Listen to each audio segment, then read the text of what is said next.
बिस्मिल्लाहिर्रहमानिर्रहीम। रूबरू YouTube channel के खसूसी प्रोग्राम बयान उस्ताद शौरा अल्लामा ज़ौकी मुज़फ़्फ़र नगरी में आपका मेज़बान नवीद मिर्ज़ा मुल्क के मारूफ शायर अकरम सहर फरानी साहब के साथ मौजूद है। फरानी साहब कैसे हैं आप? अल्हम्दुलिल्लाह। 15 जनवरी का दिन है आज का दिन एक खसूसी अहमियत का हामिल है। अल्लामा ज़ौकी मुज़फ़्फ़र नगरी का 100वां यौम विलादत।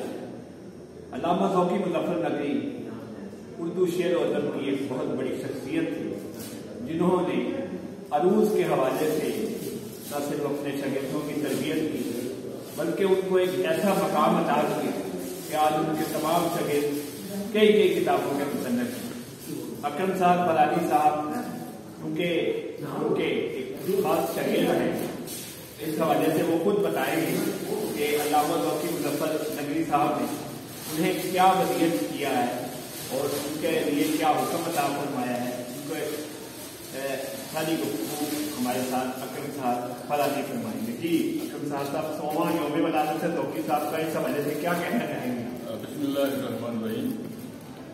जो आपने फरमाया कि उन्होंने मुझे क्या वसीयत किया, तो मुझे वो दिन याद आ रहा है जब मैं पहले दिन ज़ौकी साहब के पास आया शागिर्द होने के लिए। पहले तो मेरी उनसे एक खत के जरिए मैंने उनसे इजाज़त ली आने की। उन्होंने फरमाया कि आप आएँ, अगर आप मेरे शागिर्दों में शामिल होंगे मुझे फख्र होगा। तो मैं जब वहाँ पहुँचा तो बशीर रहमानी साहब जो हमारे बड़े मुखलिस दोस्त थे, बड़े मेहमान नवाज, और जब भी हम उस्ताद के पास जाते थे तो हमारी मेज़बानी वही फरमाते थे। बशीर रहमानी साहब मारूफ शायर, तो वो भी तशरीफ फरमा थे। तो ज़ौकी साहब ने मुझे पूछा कि क्या लिखते हो, क्या लिखा आपने? मैंने बताया जनाब मेरे पास नोटबुक है, मैंने काफ़ी गज़लें वगैरह लिखी हुई हैं और नज़में भी हैं। फरमाने लगे कि रहमानी माचिस लाओ। रहमानी साहब माचिस ले आए, आग लगा दो। वैसे उस मुसवदे को आग लगा दी गई। क्या आपके साथ ये हुआ कि आपका जो पहला मुसवदा था वो ज़ौकी साहब ने जला दिया? भाई हर तस्लीम खम, अच्छा हुक्म था उस्ताद का, मैंने कहा ले जी, उन्होंने जला दिया। वाह वाह, ये तो एक नई बात पता चली है साथ साथ। और उन्होंने हुक्म दिया कि आज से शुरू करो। ठीक है, तो उस वक्त से शुरू किया। आपने उनको, चूंकि मैं भी उनका शागिर्द हूँ तो मैं भी जानता हूँ कि तबीयत में एक जलाल था, एकदम गुस्से में आ जाते थे, लेकिन दूसरी तरफ उनकी एक बहुत बड़ी खूबी थी कि वो अपने शागिर्दों के साथ ऐसी शफकत फरमाते थे कि इंसान हैरान रह जाता था कि अभी एक इतना जलाली आदमी है और अभी इतनी शफकत। तो आप क्या कहेंगे? आप इससे अंदाजा लगाएं। एक दफा रेडियो पाकिस्तान के मुशायरे में गए तो चूंकि उनकी समाज में जरा कम हो गई थी आखिरी दिनों में। मेरे वालिद मरहूम ही तो उन्हें मतलब बशीर रहमानी साहब भी तशरीफ फरमा थे मुशायरे में, शहजाद अहमद भी थे, अमजद इस्लाम अमजद भी, और मैं भी। और रेडियो वालों ने बड़ा खास इस्तेमाल किया कि ज़ौकी साहब के पास माइक रख दें ताकि उनको समात में आसानी हो। अच्छा, जब मुशायरा शुरू हुआ तो उसमें एक शायर थे, वो मैं अब किसी शायर का छोटा शायर को नहीं कहता, तमाम बड़े शायर हैं मेरे नज़दीक, मेरे अलावा सब बड़े हैं। तो उन्होंने जब अपनी गज़ल सुनानी शुरू की तो उसमें कोई मिस्टेक हो गई, तो ज़ौकी साहब की आदत थी कि वो माफ़ नहीं करते थे, वो उसी वक्त उन्होंने कहा ये कौन है, क्या पता है? तो मैं साथ बैठा था, मैंने उतना तो बाया, मैंने उस्ताद को कहा जो ये रेडियो पे चल रहा है प्रोग्राम। अच्छा, वो चुप कर गए। उसके बाद उसने दोबारा ऐसे कर दी, तो फिर बोले ये क्या है यार, ये नाम नशायर की तुम। हाँ, वो उनका एक खास कह सकते हैं कि तर्ज़े बयान था या उनका एक खास जुमला था कि ना ये शायर न शायर की तुम। इस मामले में वो बचते नहीं थे। ये बात रेडियो वाले देखें कि क्या किया जाए। तो ज़ौकी साहब बोले और मानने लगे कि ये रेडियो का एक मयार था जो अब कायम नहीं था। यानी कि जो भी अब शायर है जिसको अरूज़ की समझ नहीं है, जिसको फनी अरूज़ भी नहीं आते, वो भी रेडियो में आ रहा है।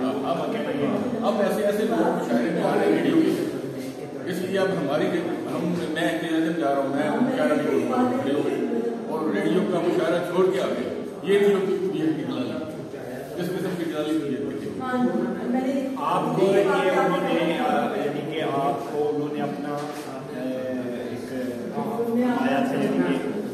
کے بعد وہ میں عرض کرتا ہوں اس کے بارے میں یہ فرمائیں. وہ جب آخری ایام تھے تو انسان کو پتہ چل جاتا ہے کہ اب میری عمر جو ہے زیادہ لمبی نہیں ہے.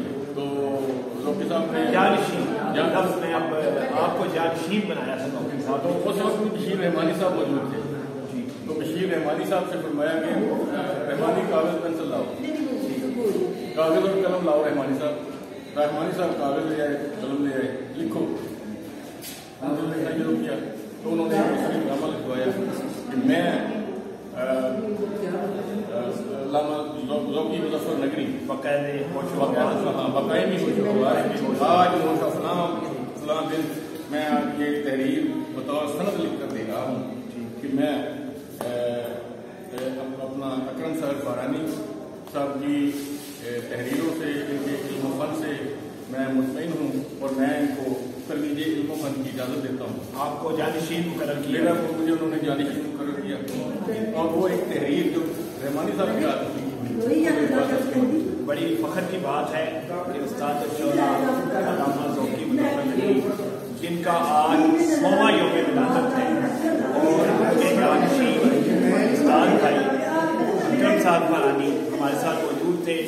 چلتے چلتے ایک مختصر بات یہ بتائیں کہ ان کی جو شاعری, جو روایت اور جدت کا جو سنگم تھی اور امتزاج تھی, اور میں کہتا ہوں فن کے حوالے سے فن کا ایک سمندر تھے. فن کے لحاظ سے میں آپ کو کیا کہنا چاہیں گے؟ بات آ رہی ہے کہ ایک دفعہ مجھے کہتے ہیں کہ یہ غزل پہ تحریر کرو, میں نے مشاعرے میں جانا ہے. تو میں نے کاغذ پہ جو انہوں نے فرمایا وہ میں نے غزل لکھ دی. اس میں ایک شعر تھا, پھر گلستہ میں بنائے آشیاں رکھتا ہوں میں, پھر کوئی شعلہ تراشی آسماں میری. تو بظاہر یہ کتنا خوبصورت شعر ہے اور کسی پہ کوئی بندہ اس پہ اعتراض نہیں کرے گا, جہاں مرضی پڑھ لیں. انہوں نے یہ جب شعر آیا تو کہتے ہیں کہ یہ حذف کر دیں, یہ شعر آپ رکھ لیں. میں نے کہا استاد آپ کا شعر ہے, میں رکھ لوں. کوئی میں اسے اپنے کلام میں نہیں رکھنا چاہتا. میں نے وجہ پوچھی جناب کیوں نہیں رکھنا چاہتے؟ تو انہوں نے فرمایا کہ اس میں جو شعلہ کا ہا ہے اس کا اعلان ہو رہا ہے, اور ہا جو ہے بذات خود کوئی حرف نہیں ہے, یہ اپنے ما قبل کے حرکت کو ظاہر کرنے کو ساکت ہو جاتا ہے. کیا بات کیا میرے اس شعر میں ہا جو ہے آئینہ کا وہ ساکت نہیں ہے, تو اس لیے میں اس کو اپنے کلام میں نہیں رکھوں گا. ہماری گفتگو میں پنجابی کے شاعر میاں محمد عنایت جو کہ ہمارے چینل کے پنجاب کے شعبہ کے ڈائریکٹر بھی ہیں, موجود ہیں. اچھا ایک اگر میں یہ ہے کہ ذوقی صاحب کا کمال یہ تھا کہ ہم دونوں نے لکھی, نعت بھی لکھی, منقبت بھی لکھی, غزل بھی لکھی, نظم بھی لکھی, لیکن انہوں نے آزاد نظم بھی لکھی. کیا وہ آزاد نظم کے خلاف تھے؟ آزاد نظم وہ یہ کہا کرتے تھے کہ میں یہ جو آزاد نظم ہے یا نثری نظم ہے نا, میں اسے شاعر کا کی سے طبع سمجھتا ہوں. نثری تو میں بھی خلاف ہوں, کیونکہ لفظ نثری کے ساتھ نظم تو لگتا ہی وہ نہیں. فرماتے تھے یا نثر کو ہو یا نظم کو, لیکن آزاد نظم میں تو ایک وزن ہوتا ہے. آزاد نظم جو ہے وہ اس میں وزن ہے, وہ کسی نہ کسی بحر میں ہوتی ہے. صرف یہ ہے کہ تمام مصروں میں ارکان کی تعداد کم سے زیادہ ہے. آپ بتائیں گے کبھی اس پہ تفصیل سے بات تو نہیں ہوئی, لیکن انہوں نے نہ کبھی یہ نظم لکھی اور نہ کبھی ہمیں لکھنے کا مشورہ دیا. چلے بہت شکریہ جی, بہت اکرم صاحب فلانی صاحب آپ کا بہت بہت شکریہ. روبرو یوٹیوب چینل کا یہ خصوصی پروگرام جو کہ 15 جنوری یوم ولادت ہے علامہ ذوقی مظفر نگری استاد الشعراء, متعدد کتابوں کے مصنف جنہوں نے عروض میں بھی کتابیں لکھی, نعتیہ مجموعے ہیں ان کے, غزل کے مجموعے ہیں, ان کا ایک ادبی سفر بھی ہے, بہت سی کتابوں کے خالق. 15 جنوری 2021 ان کا 100واں یوم ولادت تھا, جس پہ ہم ان کو خراج تحسین پیش کر رہے تھے, اور اس کے ساتھ ہی اپنے میزبان نوید مرزا کو اجازت دیں. خدا حافظ.